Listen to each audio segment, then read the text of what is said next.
রব্বি জিদনি ইলমা।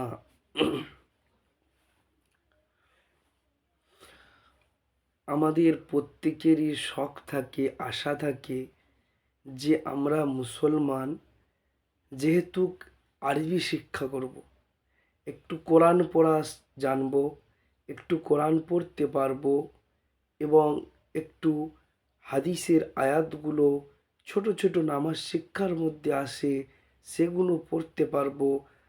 মোট কথা আরবি ব্যাখ্যা করতে গেলে যে আরবি পড়তে হয় যেন আরবির এবারত পড়ে বাংলাটা বুঝতে পারি, এরকম আশা আমাদের প্রত্যেকের মনে জাগে বা আশা থেকে থাকে। এবং আমরা সচরাচর দেখতে পাই বাড়িতে ইয়াসার কোরআন থাকে এবং ইয়াসিন কোরআন থাকে, আম্মা পাড়া থাকে। আরবি পড়া না জানার কারণে আমরা পড়তে পারি না বইটি। তো সেই হিসেবে আমি মাওলানা আসগার হোসাইন আজকের এই ভিডিওর মধ্যে আমি শেষ পর্যন্ত, আপনি যদি না ভিডিওটি দেখেন বুঝতে পারবেন না, কিছু আরবি ভাষা শেখার টিপস আমি দেব এবং আরবি অক্ষরের সাথে আপনাদের একটু আমি আলাপ পরিচয় করাবো। যে কটা আপনি যদি ভালোভাবে বুঝতে পারেন বা বুঝে নেন, ইনশাআল্লাহ তাআলা আরবি আপনার জন্য খুবই সহজ হয়ে যাবে। তো প্রথমত আমাদের যে কাজটি করতে হবে সেটি হলো আরবির অক্ষর, অর্থাৎ যেমন বাংলা শিখতে গেলে আমাদের অক্ষর আছে স্বরবর্ণ, ব্যঞ্জনবর্ণ, অ আ ক খ চন্দ্রবিন্দুর চাঁদ পর্যন্ত।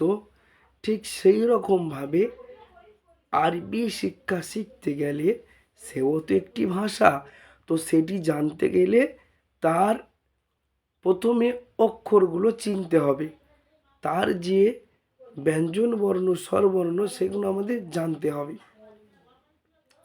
তো আরবির মোট কথা হলো আরবির 29টি অক্ষর, আলিফ থেকে ইয়া পর্যন্ত 29টি অক্ষর আছে।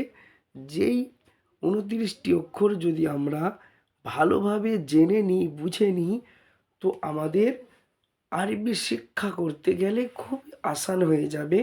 যে কোনো আরবি ইবারত হোক, আরবি কোরআন শরীফ, আরবি ইয়াসার কোরআন বলুন, ইয়াসিন কোরআন বলুন, আমরা সহজে পড়তে পারবো। তো সেই হিসেবে আমাদিগকে ভালো করে মনোযোগ সহকারে ফলো করতে হবে এবং বুঝতে হবে।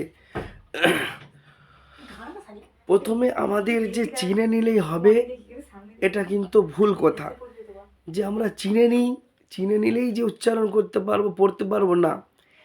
দেখবেন আমাদের সমাজে সচরাচরে অনেক মহিলাদের পড়া বলে আমি আরবি পড়া জানি, কোরআন পড়া জানি, কিন্তু ঠিক পড়া হয় না তাদের।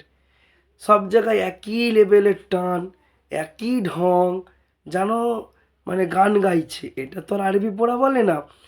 আরবি শিখতে গিয়ে শেখার মতো শেখা হলো না।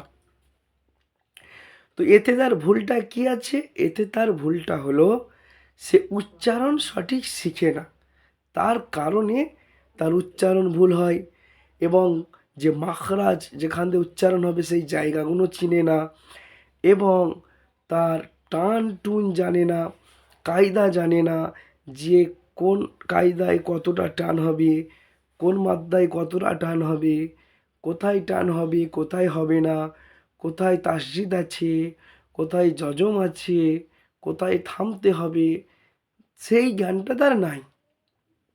তো এই জ্ঞান না থাকার কারণে সঠিক সহিভাবে আরবি পড়তে পারে না। তাই জন্য পড়াটা বিচ্ছিরি লাগে, বলে মেয়েদের পড়াটা আলাদা হয়, এই কারণে হয়। এমনি তো মহিলারা খুব হুটোপাটা করে, ধৈর্য নেই। যে এমন আমাদের সমাজ হয়ে গেছে যে বিয়ের টাইম হয়েছে, বিয়ে দিতে হবে, একটু কোরআন শরীফ পড়ো, যাতে দেখতে এসে বলে যে মা কোরআন পড়তে পারে কি না। এই হিসাবে হুটোপাটা করে কোনো রকম মেয়েলি পড়িয়ে আমরা আমার সন্তানদের শিক্ষা দিচ্ছি, এগুলো খুবই ভুল।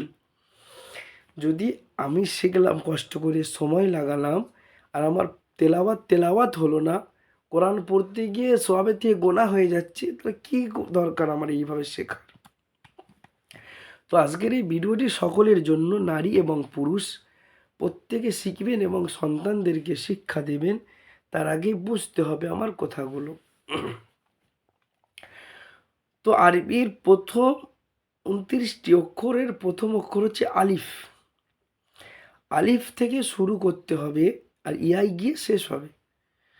তো আলিফ, বা, তা, সা, জিম, হা, হ, দাল, জাল, র, জা, সিন, শিন, صاد, ضاد, ط, ظ, عين, غين, فا, قاف, কাফ, লাম, মিম, নুন, ওয়াও, লাম আলিফ হামজা ইয়া ইয়া। এটা যে 29টি অক্ষর। এবার এই অক্ষরগুলো আমাদের ভালো করে উচ্চারণ করতে হবে। আমি তো একটা টানা পড়ে আপনাদের শুনলাম 29টি অক্ষর। তো এই 29টি অক্ষরকে আমাদের ভালো করে পড়তে গেলে কেমন করতে হবে?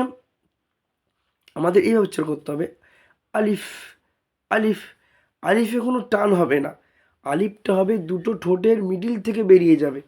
আলিফ, আলিফ, আলিফ, একদম স্পিডে পড়তে হবে, কোনো টান হবে না। তো যখন বা পড়বো, বাটা কেমনভাবে পড়বো? বায়ের মাখরাজ হচ্ছে, উচ্চারণের জায়গা হচ্ছে যে ঠোঁটের নিচের ঠোঁটে লেগে বেরোবে, দুটো ঠোঁটের যে শুকনো অংশ এখান থেকে লেগে বা বেরোবে। যেমন বা, বা, বা, বা, এইভাবে উচ্চারণ করতে হবে। এবং তা, তা, তা উচ্চারণ করতে গেলে জিভের ডগা এবং উপরের দাঁতের তালুতে লাগবে। ফলো করলে বুঝতে পারবেন। তা, তা, তা, এইভাবে তা উচ্চারণ হবে। এবং সা, সা কীভাবে উচ্চারণ করব আমরা? সা উচ্চারণ হবে জিভের ডগা এবং উপরের দাঁতের সামনের অংশ। সা, সা, সা, জিভের আগাটা গিয়ে উপরের দাঁতের সামনে লাগবে। সা, সা, সা, সা, সা, এইভাবে সা উচ্চারণ হবে। একদম তোতলা বেনে যাবে। সা, সা হবে না, সা হবে না, সা হবে সা, সা, সা, তোতলার মতো। এবারে হবে জিম।